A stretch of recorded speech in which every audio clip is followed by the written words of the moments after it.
Oom Bobbie, ons sê baie dankie dat oom vanoggend hier by ons is, en is altyd 'n voorreg om hiervoor saam met oom te wees, en ek bid dat die Here vandag vir oom ook sal seën.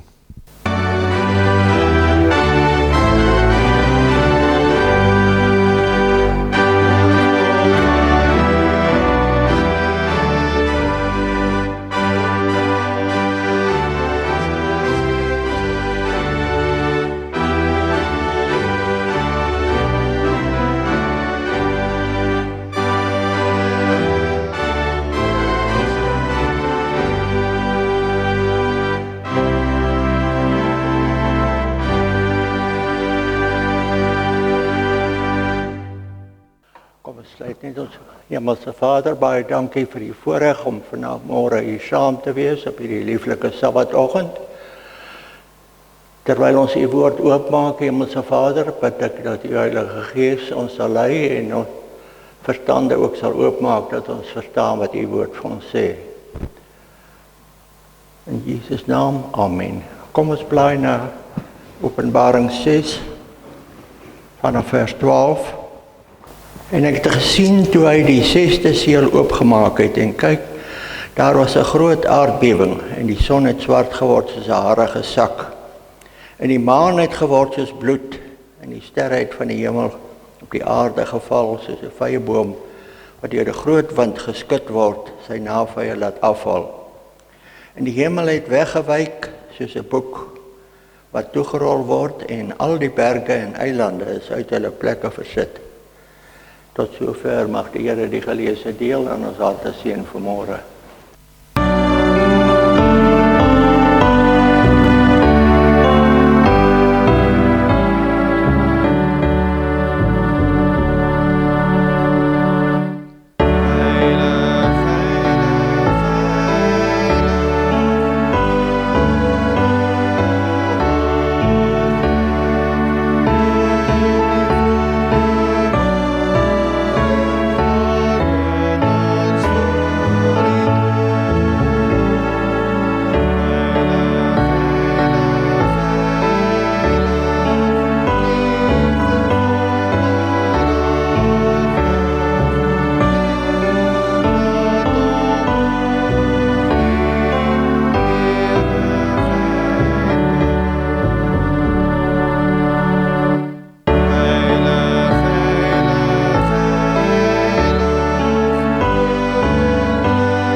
Geliefdes, waar dit moontlik is, vra ek om saam met ons te kniel vir 'n gebed.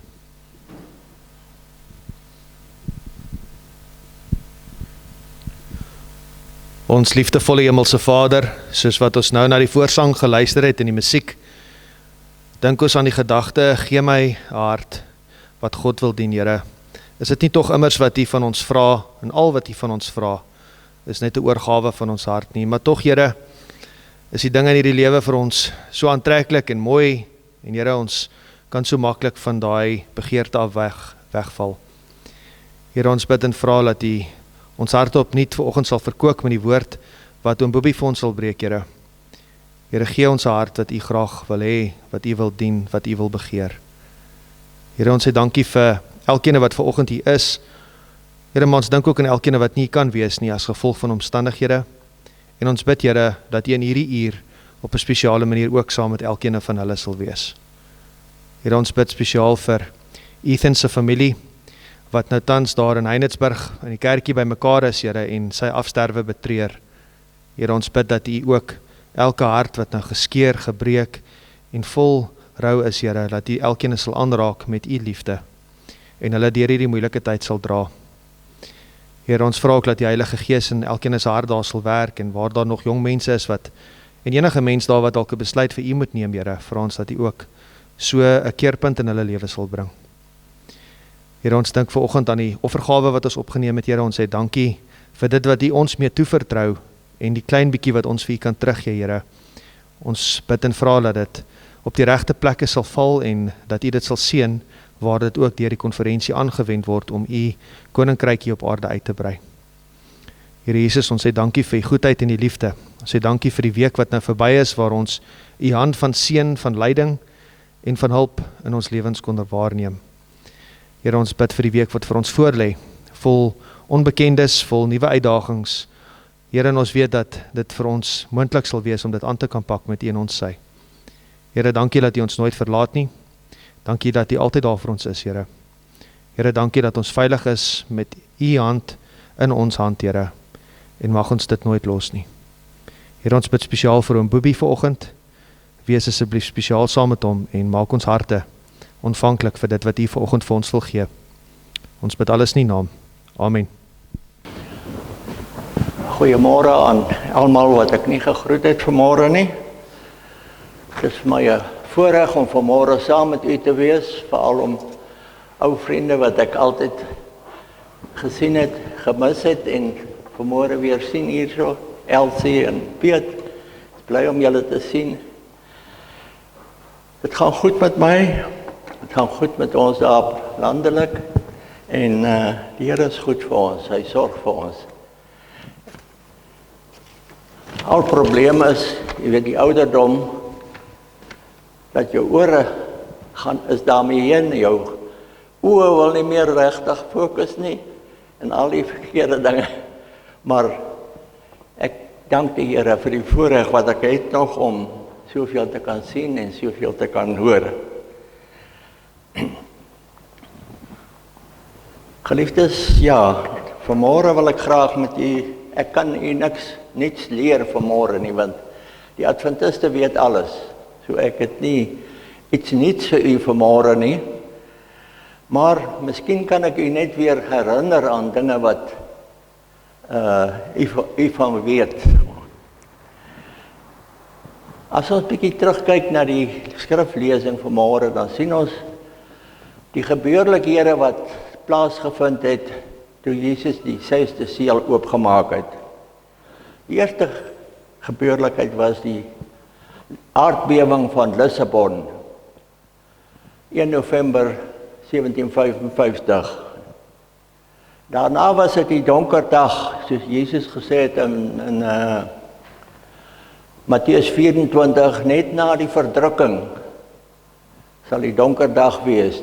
Nou die verdrukking het opgehou 1778 en 19 Mei 1780 was dit die donker dag gewees. U weet natuurlik almal daarvan. En die nag was dit die bloedmaan. En die laaste teken wat ons opgeteken is in die skrif, is die 13 November 1833, die sterrereën. Nou geliefdes, sedert die sterrereën, die laaste opgetekende gebeurlikheid van die 6de seël, het al 193 jaar verloop tot vandag toe. Nou, my vraag is, hoekom vat dit so lank voordat die 7de seël oopgemaak word? Daar is miskien twee antwoorde wat ons kan gee. Die een is, die werk van die Here is nog nie klaar nie, soos Matteus 24 vers 14 vir ons sê, en hierdie evangelie van die koninkryk sal verkondig word in die hele wêreld tot 'n getuienis vir al die nasies, en dan sal die einde kom.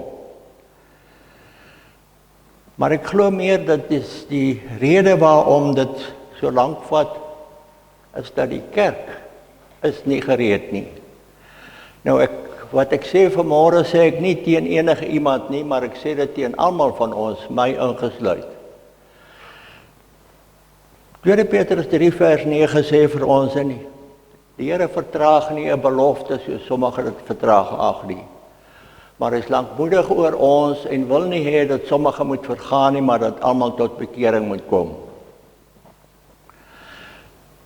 Nou, u sal seker sê, dit is hierdie teksvers is ook verwysend na die werk wat nog nie klaar is nie. Maar as ons 2 Petrus 1 vers 1, Petrus se inleiding na die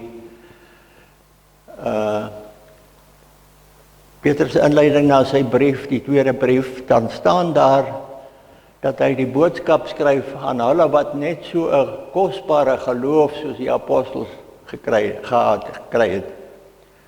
Met ander woorde, dit verwys direk na die kerk van die Here.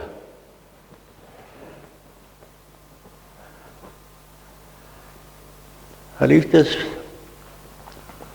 maar in hierdie lang tydperk wat nou verloop het alreeds, en veral in besonder nou is die hemel besig met werk aan sy eie kerk. En dit is om die verseelingswerk te doen. Kom ons lees daarvan in Openbaring 7. Ek dink dit is 'n goeie gedeelte wat inpas tussen vers 13 en 14 van Openbaring 6. En na hierdie dinge het ek 4 engele op die 4 hoeke van die aarde sien staan, en hulle die 4 winde van die aarde vasgehou, sodat geen wind sou waai op die aarde of op die see of enige boom nie. En ek het 'n ander engel sien opkom van die opgang van die son met die seël van die lewende God. En hy het met 'n groot stem geroep na die 4 engele aan wie dit gegee is om die aarde en die see te beskadig en gesê: moenie die aarde of die see of die bome beskadig voordat ons die diensknegte van ons God op hulle voorhoofde verseël het nie. En ek het die getal van die verseëldes gehoor, 144.000 verseëldes uit al die stamme van die kinders van Israel. Nou, dit is die werk wat nou aan die gang is, geliefdes. Die Here is besig om sy kinders te verseël.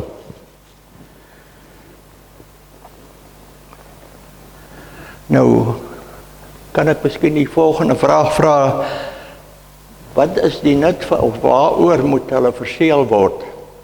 En wie verseël die kinders van God? Miskien die laaste vraag, eerste antwoord, Efesiërs 4 vers 30 sê vir ons: en bedroef nie die Heilige Gees van God, deur wie julle verseël is tot die tyd van julle verlossing. Die rede waaroor God se kinders verseël moet word, geliefdes, ons lees in Openbaring 15 vers 8 van die genadedeur wat sluit wanneer niemand in die heiligdom kan ingaan nie. Met ander woorde, die tydperk wanneer die genadedeur sluit, dan het ons geen middelaar wat tussen die mens en God staan nie. En dit is die rede waarom God sy kinders verseël. Die seël beteken dat die Heilige Gees ons in staat stel om teen die versoekinge en aanslae van die Satan te kan staan sonder om te sondig. Want wanneer 'n mens sondig nadat daar geen middelaar meer is nie, dan is hy verlore. En dit is dit wat die Here gebruik om die mens staande te kan hou gedurende die tydperk van die 7 laaste plaae. Want dit is 'n tydperk, geliefdes, waar Satan dit nie vir hom moontlik gaan wees om ons te verlei om te sondig nie. Want as die genadedeur gesluit het, dan geld Openbaring 22 vers 11, wie onreg doen, laat hom nog meer onreg doen. Wie vuil is, laat hom nog vuiler word. Laat die regverdige nog regverdiger en die heilige nog heiliger word. So dan is elkeen sy lot verseël. En geliefdes, as ek nie die Heilige Gees het nie, en die laatreën word uitgestort, dan sluit my genade deur eintlik werklik al voor die genade deur sluit voordat, want ons lees ons sien in die gelykenis van Jesus van die 10 maagde dat die wat nie olie gehad het nie, het te laat by die toedeur gekom en het is weggewys deur te sê dat Jesus het gesê, ek ken julle nie. Nou geliefdes, die genade deursluit, myns insiens, dis my gedagte, ek het al my lewe deur geglo dat wanneer die genade deursluit, Openbaring 8 vers 1 sê, dat daar stilte in die hemel gekom het vir 'n halfuur lank. Nou 'n halfuur, as ons dit omsit in profetiese tyd vir 'n dag vir 'n jaar vir 'n dag, dan is 'n halfuur 7 dae. Met ander woorde, as die genade deursluit, sê die skrif vir ons dat as Jesus die 7de seël oopmaak, sê die skrif vir ons, dan is daar 'n halfuur lank stilte in die hemel. Nou ek het altyd geglo dat die halfuur stilte is wanneer Jesus die hemel verlaat en met sy engele, en dat dit 'n tydperk gaan wees van 7 dae wat dit gaan neem vir hom om ons te kom haal en terug te gaan. Maar ek het my siening verander, geliefdes, want as ons na die verlede gaan en Noag, ons weet die tyd van Noag het, toe almal in die ark was, die diere en Noag en sy gesin, en almal het die Here self die deur toegemaak en verseël, dat niemand hom kan oopmaak nie. Vir 7 dae lank het die mense maar buitekant aangegaan soos hulle normaalweg geleef het. En na die 7de dag toe kom die reën en almal het verdrink. En so glo ek ook, geliefdes, die halfuur stilte is 7 dae wanneer die genade deursluit. Gaan af vir 7 dae gaan die mensdom aangaan op hierdie aarde, net soos wat hulle altyd aangegaan het. En dan na die 7de dag gaan die 7 laaste plae kom en die mense wat nie gereed is nie of nie reg is nie, gaan onder die 7 laaste plae. Dis my siening, geliefdes, ek weet nie of u 'n ander siening het omtrent die 7de seël nie, maar Jesus het vir ons gesê in Matteus 24 vers 36, hy het gesê, net soos wat dit was in die dae van Noag, so sal dit ook wees met die koms van die Seun van die mens. Nou, Noag, weet ons, het 7 dae gewag voor die reën geval het, na die ark se deur toegemaak is. En so glo ek dat na die genade deur gesluit het, sal die wêreld aangaan op hulle gewone trant vir 7 dae en daarna sal die 7 laaste plae val. Maar kom ons kyk so 'n bietjie na die skrif, geliefdes. Wat sê die skrif vir ons? Hoe moet ons karakters wees om die seël van God te ontvang? Dis nie my woorde nie, geliefdes. Ek neem dit uit die skrif uit. Dit is die Here Jesus se eie woorde. Matteus 5 vers 48. Die baie verskoon my. Die baie duidelik gesê, wees julle dan volmaak, soos die julle hemelse Vader volmaak is. Nou het die paar verse voor dit lees, dan kan jy agterkom hoe Jesus bedoel het om volmaak te wees. Hy sê, soos ons Hemelse Vader geen onderskeid maak tussen mense. Hy laat sy reën val op die goeies en op die slegtes, en hy laat son skyn op die goeies en op die slegtes. En dit is wat die Here Jesus ook wil hê, dat ons nie moet onderskeid maak tussen mense nie. Nou is dit moontlik om volmaak te wees, geliefdes. As Jesus dit nie gesê het nie, dan sou dit nie moontlik, en sou geglo dis onmoontlik, maar Jesus het dit gesê, so dit moet moontlik wees. Jakobus 1 vers 2 tot 4 sê vir ons ook dieselfde. Hy sê, ag, dit louter vreugde, my broeders, as julle in allerhande versoekinge val, omdat julle weet dat die beproewing van julle geloof lydsaamheid werk. En die lydsaamheid moet tot volle verwerkliking kom, sodat julle volmaak en sonder gebrek kan wees. So Jakobus praat ook van volmaaktheid.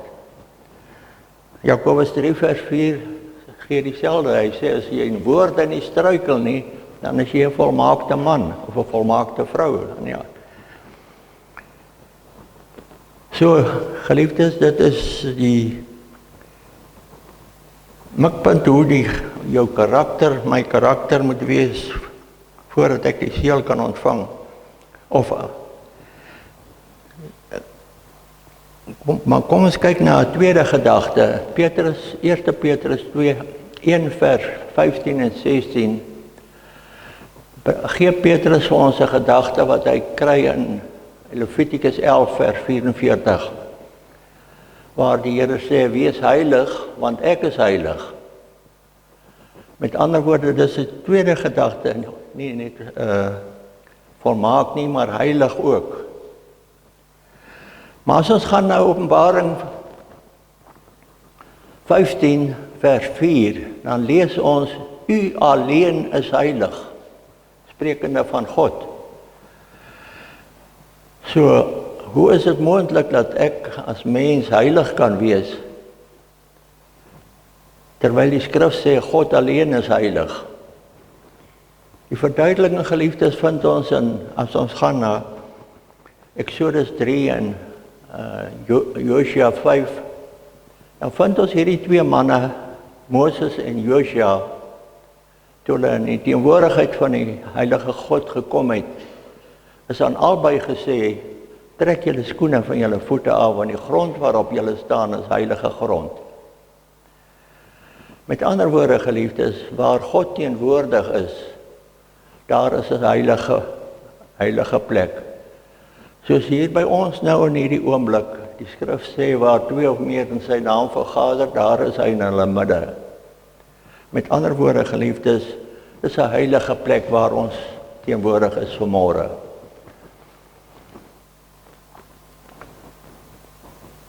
Met ander woorde, geliefdes, wanneer die Heilige Gees in jou woon, die Heilige Gees is God. As hy in jou woon, dan is jy 'n heilige persoon. Jou lewe is geheilig dan.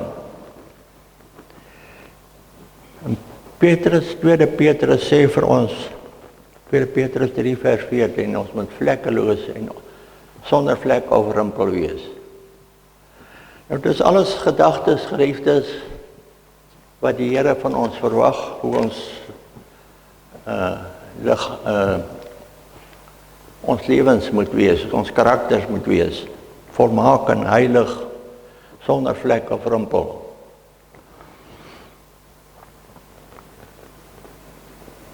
Soos ons verstaan het in hierdie gedeeltes, teksgedeeltes ook, vir my as mens is dit onmoontlik. Ek kan nie 'n heilige lewe lei nie in myself, in my eie krag nie. Maar wanneer die Heilige Gees besit en beheer van my lewe neem, dan is ek 'n heilige persoon.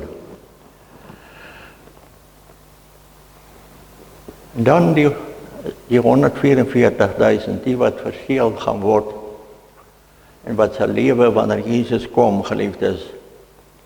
Ons leer dat hulle 'n nuwe lied sal sing wat niemand anders kan leer nie.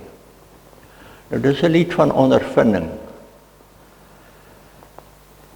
Hulle sal 'n ondervinding moet deurmaak wat nog niemand tevore of daarna ooit sal deurmaak nie. En in Openbaring 15 word die lied genoem, die lied van Moses en die lam. Nou my siening van die lied van Moses is, jy weet, Moses moes vir 40 jaar lank sy skoonvader se kleinvee oppas in die woestyn, en daar het hy lydsaamheid geleer. Nou ek glo die lied van Moses beteken dat ons lydsaamheid moet hê. Dis soos Openbaring 14 vers 12 wat vir ons sê, hier kom die lydsaamheid van die heiliges te pas. Hier is hulle wat die gebooie van God en die geloof in Jesus bewaar. En dan die lied van die lam. Al wat ek kan dink wat die lied van die lam beteken, is ons weet dat Jesus het alles opgegee, op prys gegee om na die aarde te kom om ons te kom red. En ek glo dat die 144.000 ook alles wat hulle besit, alles wat hulle bymekaar gemaak het in hulle hele lewe, op die einde sal moet prys gee. Ja, geliefdes, ons sal die tyd mag kom dat ons huise deure toetrek en net met die klere wat aan ons liggame is, skuiling of wegkruipplek gaan soek.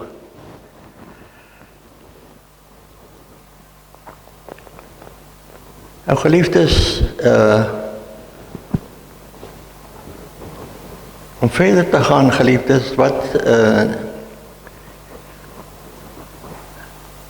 is die belangrikste wat ons nou in hierdie dae moet doen? Ons weet almal, ons sien almal die wêreld is besig om op afgrond vinnig te beweeg na sy einde toe. Al die rampe en ellendes wat so toeneem, die vloede, tornado's en alles, so ons, nie net ons nie, maar die wêreld besef vandag, daar is nie meer tyd oor nie, vir hierdie lewe nie. Nou wat sou ek sê is die belangrikste vandag, om vir ons, wat ons vandag moet doen? Ek glo geliefdes dat algehele toewyding aan Jesus Christus en om te bid vir die Heilige Gees om ons lewens te beheer en ons lewens vir ons te rig en te lei. Nou ek wil vir 4 tekste gee wat u sal help hiermee. Die eerste teks is Lukas 11 vers 13. Waar Jesus sê, as julle wat sleg is, weet om goeie gawes aan julle kinders te gee, hoeveel te meer sal ons hemelse Vader die Heilige Gees gee aan die wat hom bid. Met ander woorde, ons sien hier geliefdes dat God meer as gewillig is om sy Heilige Gees aan ons te gee. Maar daar is enkele voorwaardes betrokke ook. Die eerste voorwaarde vind ons in Handelinge 5 vers 32, die laaste gedeelte. God gee sy Gees aan die wat hom gehoorsaam is. Met ander woorde, as ek nie gehoorsaam is aan die Heilige Gees, kan God nie sy Heilige Gees my gee nie. Ek moet gehoorsaam wees aan die Heilige Gees. 'n tweede gedagte, geliefdes, vind ons in 1 Johannes 2 vers 15 tot 17. Moenie die wêreld lief hê, die dinge wat in die wêreld is nie.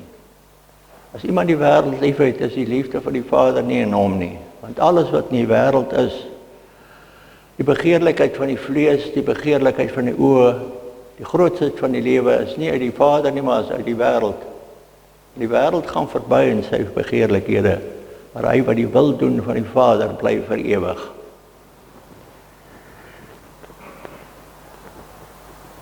Dan is daar nog 'n derde, 4de teks wat ek graag wil gee, dit is Lukas 9 vers 23, waar Jesus sê, as iemand agter my aan wil kom, moet hy homself verloon, sy kruis elke dag opneem en my volg. Op 'n ander plek sê Jesus, hy wat sy lewe wil red, sal dit verloor. Hy wat sy lewe om my ontwil verloor, sal dit vind, sal dit red. Nou my broer en suster, hoe kan ek bepaal of die Heilige Gees tans in my woon of nie? Ek dink dit is baie maklik om te bepaal. Galasiërs 5 sê vir ons baie duidelik, die vrug van die Gees.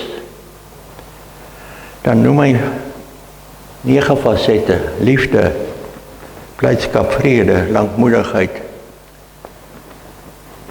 vriendelikheid, goedheid, getrouheid, sagmoedigheid, selfbeheersing. Maar ek wil hê jy moet oplet, geliefdes. Hy praat van die vrug, hy praat nie van vrugte nie. Met ander woorde, al hierdie fasette van die vrug van die Gees moet teenwoordig wees in my lewe. As een ontbreek, geliefdes, dan het ek nie die vrug van die Gees nie.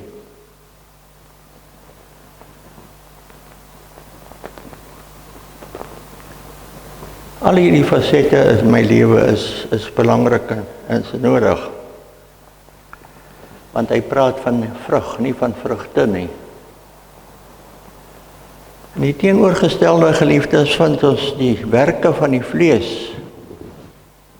Kom ons blaai net daarna in Galasiërs.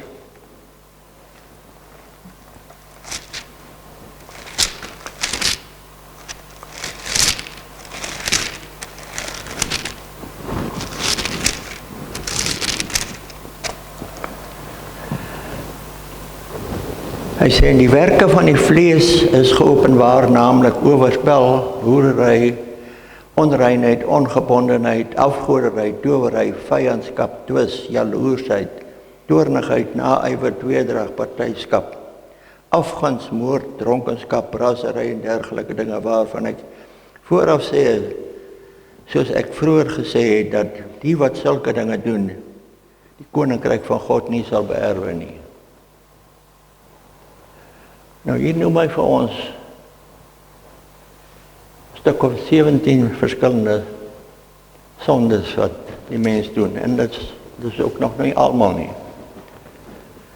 Nou is verskillende sondes wat as ek een van hierdie sondes nie kan oorwin in my lewe nie, dan word my as 'n sondaar ongeregtig toegereken.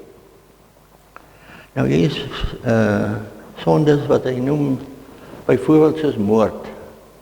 Glo nie iemand van ons is in staat om moord te pleeg nie. Maar as ons gaan na 1 Johannes 3 vers 15, dan lees ons daar, as jy jou broeder haat, is jy 'n moordenaar. En ons weet dat geen moordenaar plek in die koninkryk van God sal hê nie. En dan is daar nog 'n paar sondes, soos toornig en dronkenskap. Ek wil die twee sondes wil ek eintlik by mekaar saam vergelyk. Want ek het dit as jong kind al ondervind, dat wanneer 'n mens toornig is en wanneer jy dronk is, dan het jy geen selfbeheersing nie.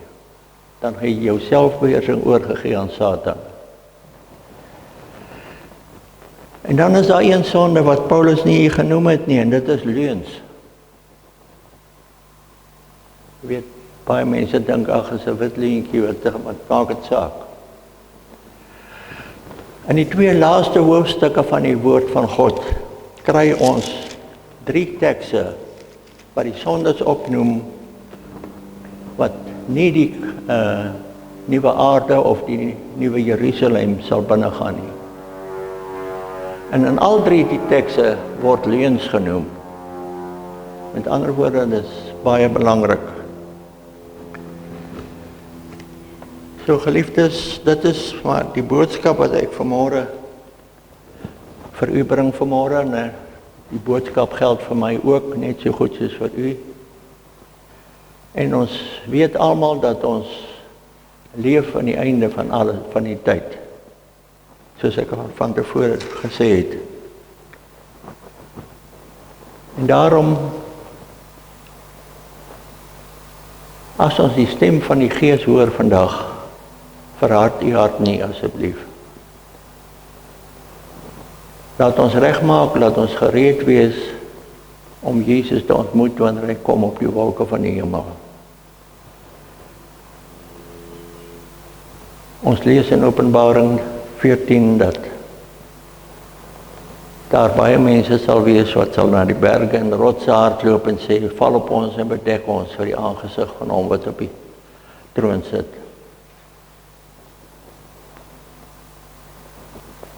Hebreërs 4 sê vir ons baie duidelik, vandag, as julle sy stem hoor, verhard julle harte nie. Ons het die Heilige Gees nodig in hierdie dae, geliefdes,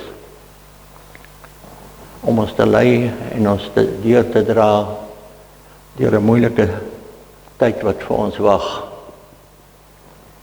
En wanneer die 7de seël oopgemaak word, is dit te laat om reg te maak.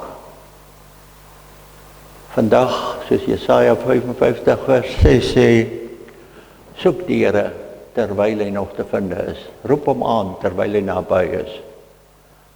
Spoedig gaan die tyd aanbreek, geliefdes, wat ons die Here nie meer sal vind nie, wanneer hy nie meer te vind sal wees nie. Wanneer Jesus uit die allerheiligste uitgegaan het, en die genadedeur is gesluit, dan is elke mens sy lot verseël. En dit is die rede waarom die hemel 'n halfuur stilte het. Omdat die lot van die mensdom vir ewig verseël is. Nou mag dit wees, geliefdes, dat elkeen van ons harte sal oopmaak, dat die Heilige Gees ons kan vul, sodat ons 'n volmaakte en 'n heilige lewe kan lei, sonder vlek of rimpel.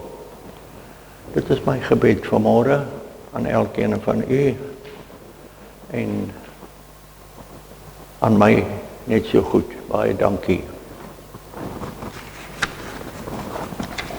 Kom ons sluit af om saam te sing. Ons laaste slotlied is 378.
Hoe zal ons dan op de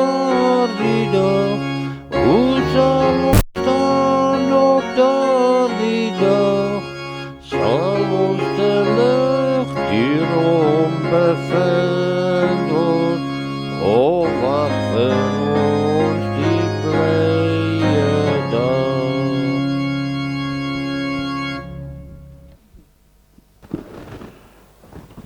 Onze Vader in die hemel, ons dank u vir uw woord en die waarheid wat u vir ons gegee het, om u te ken, Here, en te weet, ook die tye waarin ons leef, om dit te sien, en te weet, Here, die dag wanneer u ons kom haal is baie naby. Help ons, Hemelse Vader, gee ons die Heilige Gees, sodat ons volgens u weë en u weg kan wandel en u kan verheerlik in dit wat ons sê en doen. Seën ons nou waar ons uit mekaar uitgaan ook, Here. U ken elkeen wat hier teenwoordig is, u weet van elkeen se behoeftes en se kom en gaan. Ons bid, Hemelse Vader, dat u vir elkeen 'n ryke seën sal skenk en dat u Heilige Gees met ons sal wees elke dag van hier af. Ons gebed in Jesus naam. Amen.